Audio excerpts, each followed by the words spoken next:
How to change Steam password. So first, just open up your Steam app. Once you're there, just hover up to your profile here on the top right, then click on it. Then just simply click on account details.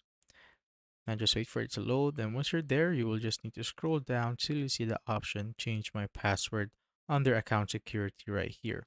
So just simply click on change my password and it will bring you right here. So there are two options, either if you want to email it to your used account right here, but or the other one is if you have no longer have access to your particular email address that is connected to your Steam account. But for this case, I have access to my account here on Steam, so just simply click on this one. And now it will send a verification code to your email address that that is being used on your Steam account. So just go to your email address and paste it right here.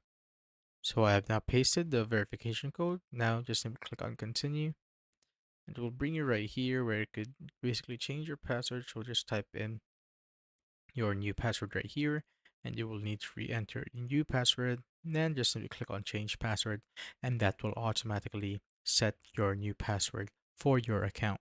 And that's how you basically change your Steam password.